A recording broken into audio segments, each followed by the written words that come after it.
Thanks for joining on this Friday afternoon. So, yeah, quick story about our past 4 years. It's been, as always, a bit of a bumpy ride. Many of you here are founders, so you certainly know what I'm talking about. I'm pleased to share some of the learnings that we had, because I think some of it can be beneficial for any of you raising money or facing a bit of a challenging situation. So that's what I'm trying to share. First, I'll start with how the fundraising almost killed us. That's literally what happened at that moment. We raised money, we were super happy, but actually it turned out not to be the best choice in our life. Surprisingly, and this may have happened to some of you, how COVID actually saved us. So in the early days of COVID, we were very scared, but actually it turned out to be more of a positive.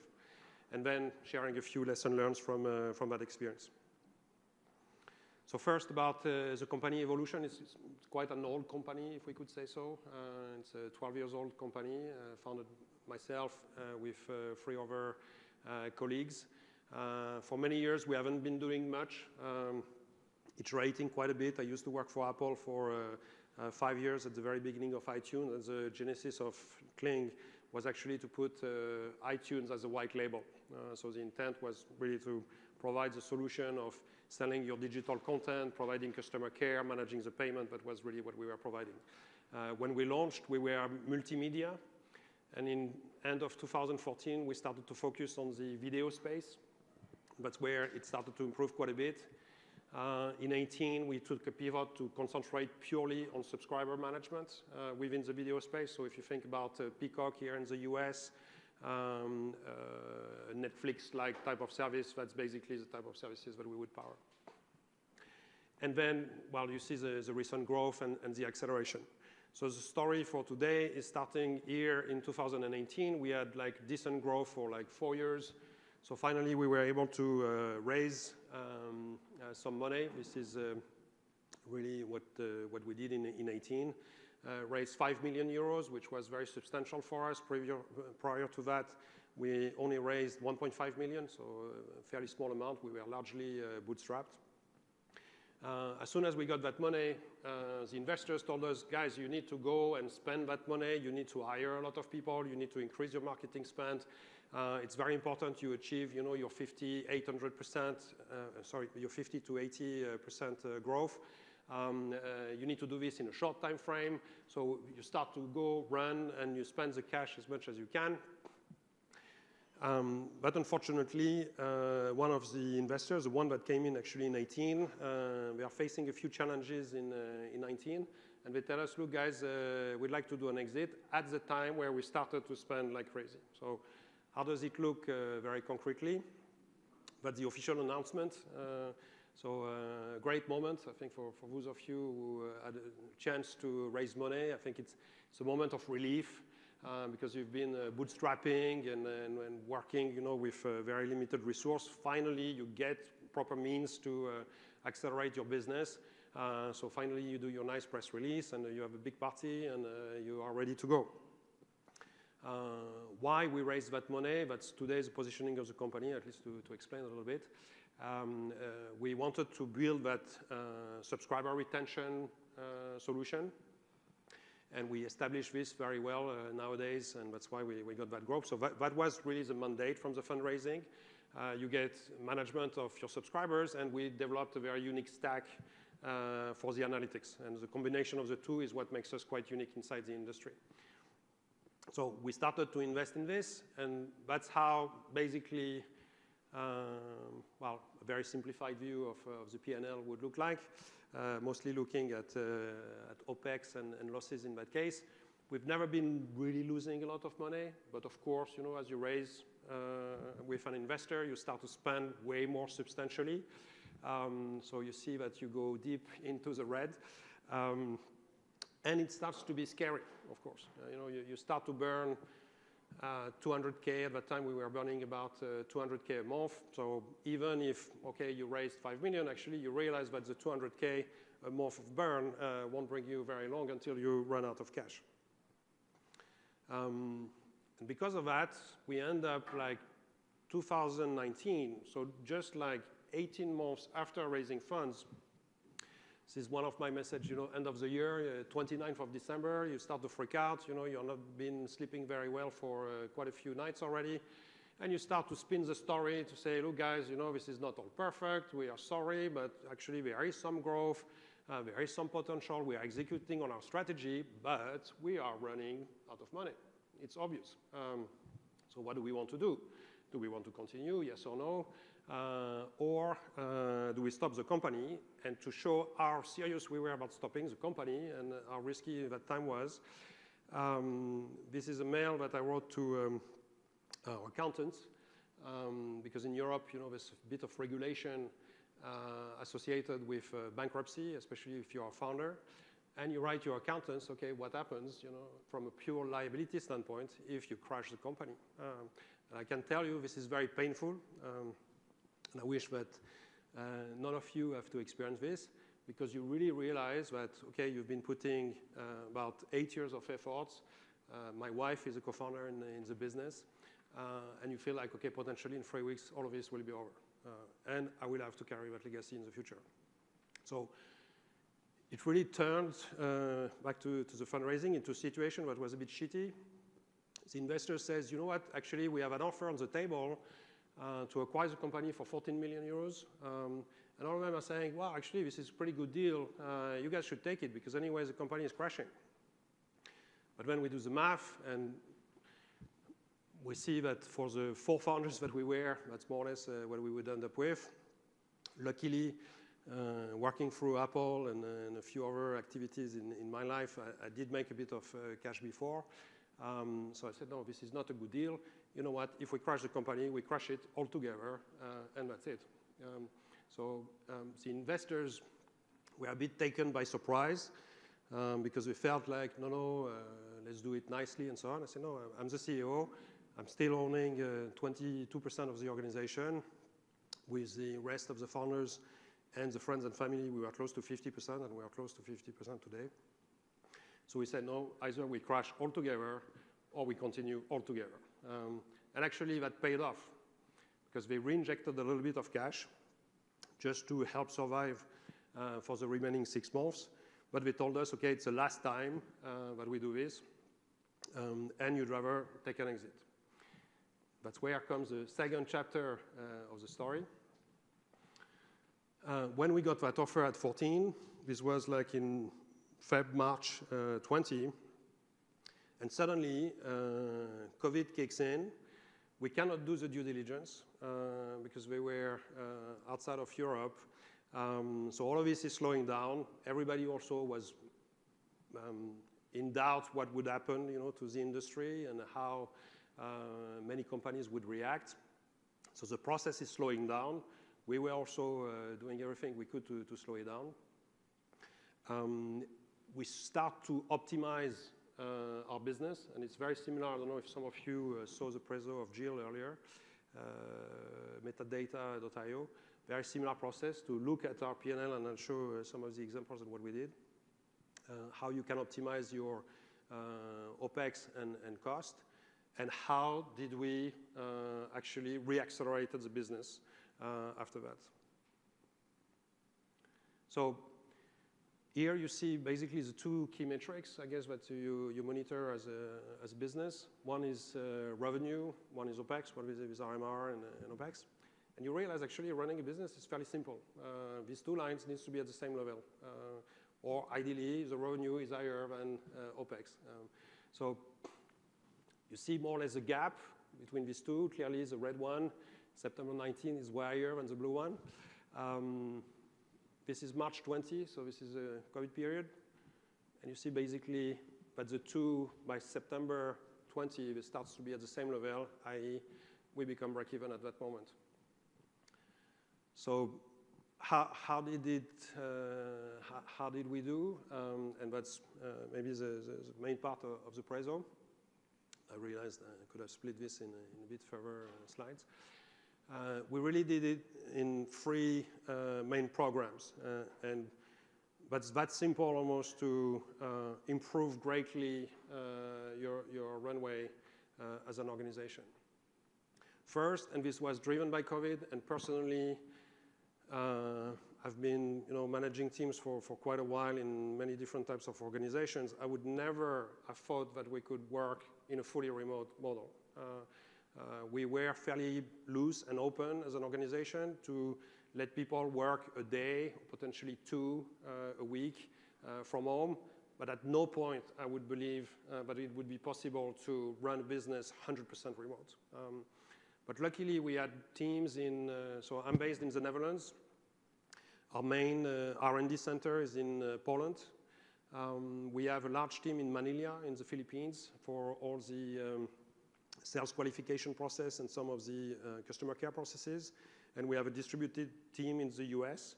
So we were already largely working remote. We didn't fully realize it, but we were on Google Workspace.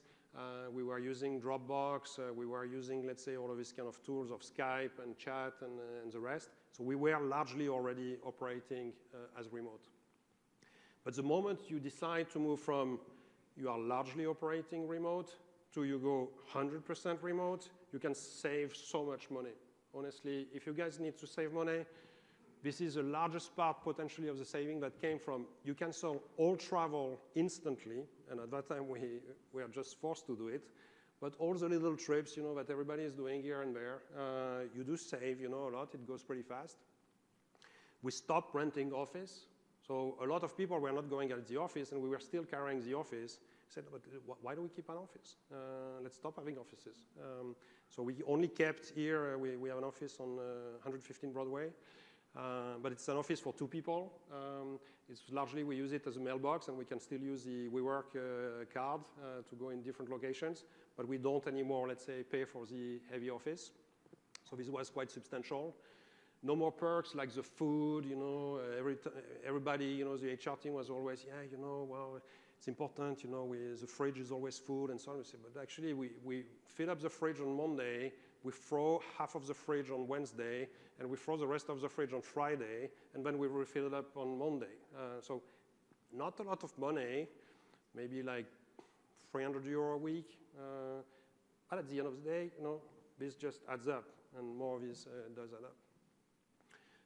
So that was another element. We started to do, and we still do to this day, we started to do every 2 weeks, there is a Thursday call that we call town halls, and these have proved extremely, extremely effective. I get often questions, how do you keep, the bonding? And that was really, I'm quite, I think, social-oriented in the way we deal with the team. And one of the big weaknesses I felt about remote is, but nobody will think they work for Cleeng, right? They will work for whatever desk they are at home, but how do they have this sense of belonging to the organization? And the way we created the sense of belonging was through these bi-monthly town halls. So how does it work with the town hall? Basically, usually I do like a 10 minutes intro about state of the business or some important messages to pass. And then we invite about 2 to 4 guest speakers from different fields of the organization. So sometimes we speak about the product, and because there's a new product release. Sometimes we may speak about new clients that we signed, and then people start to go, okay, this is a new client, this is how we work, and so on, and this is why it's a cool client. We run mini interviews. We have a bit of format. When did you join? What do you do? What people don't know about you? So suddenly, if you do this every week, every 2 weeks, you actually rotate quite a bit. We have now 100 people in the organization. But by doing this, you do rotate quite a bit, and everybody gets some exposure. And that's how, let's say, we kept, let's say, the cohesion. We have very limited staff turnover. And I think a big part of this was associated with the town hall execution. And the last point related to working remote is that we also financed for many teams. We allocated, at that time, we did it a few times, but typically it's an allocation of €450. But we said to people, okay, you can buy anything you want that helps you do your business at home. And because we had about, so back then it was 20 people, now it's 30 people in Manila. I can tell you most of them, they bought an air conditioner. Because when they were working at the office, they had airco at the office. But as they work from home, their homes didn't have airco. And they were so happy to be able to buy an airco and to bring the airco for the rest of their family that was living in the house. And because of that, we have very limited turnover inside the team. So you really give the tools for these people to work better. And this was a fairly small amount, 450. So that was one part of working remote. The second part, what we've been doing, and this has been also executed fast, and it went better than we could have anticipated, is the so-called, work from home was what everybody knew, but we say actually it's work, family, and health. This is what is most important in that period. Work is that we said we commit that nobody will get fired because of COVID. And this created also the cohesion inside the organization to say, okay, thank you, we appreciate that. Of course, we were all scared, but we said our commitment, nobody gets fired. If somebody wants to move, okay, they can move, but nobody gets fired. The counterpart of that is that we had to reduce our OPEX, and we've asked everybody to reduce their salary by 20%, well, between 8 to 20%. So of course, this was a bit of a hit, but then you felt like, guys, either we have a bit of a fraternity approach, and we all do a bit of an effort, or we'll have to fire 20% of the people. It's one way or the other. It cannot just happen both ways. And actually, everybody, we were at that time about 65, everybody but 2 employees didn't accept that voluntary salary reduction. That was really interesting to see that. Stop external services, well, that seems to be a no-brainer. So that was the work part. The second part was about the family, and we really wanted to create not only with the team inside, but also with their own families to say, okay, if you guys need anything, back to the airco example, you could get this airco. We tried to help each other. We recruited, a few people that were close to friends and this type of thing, so that helped create that bond. And because people were staying at home, and like all of you guys, I'm sure you have a lot of engineers. Engineers are not very, sometimes, health-centric, or they not always pay attention to their well-being. So we started to give cooking tips and fitness coaching, these type of things. And this really helped also. And last but not least, we said, okay, we just need to sign one big deal per year so to succeed. So we started to simplify everything, make it a lot easier to focus our limited resource on this one objective, get a loan from a bank, and we got the loan at the worst time. It was in June 20, went pretty fast, make sure the platform works. So very limited priorities from a pure business running. So these were the main activities. So basically, we were back to bootstrapping. That's the way I would mention it. We didn't rely anymore on investors, and that was a change of mindset, which to this day we still carry. I don't want anymore to rely on investors because it creates the wrong behavior as you build your organization. You really want to build a good, proper organization. Focus on the business metrics. Focus on your clients, of course. Remove all the nice to have. Concentrate on the must do. Create that unique culture through the tunnels and the rest. And believe in yourself, to the point about saying no to the investors and say, okay, if we crash, we all crash together. That was a very good learning. And the change of all of this, at least just to illustrate, the benefits. So that's what I was representing. That was the worst case, almost going bankrupt here. And investors saying, okay, well, you'd rather let go. And that's how things have turned out.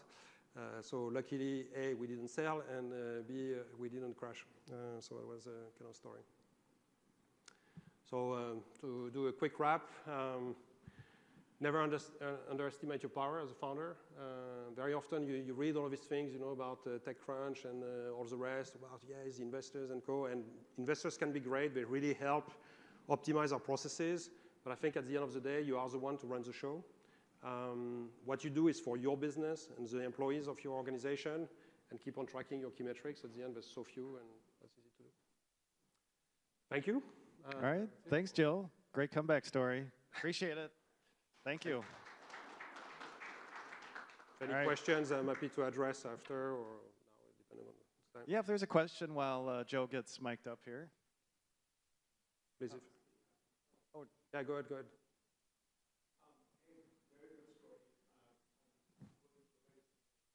All right, very good.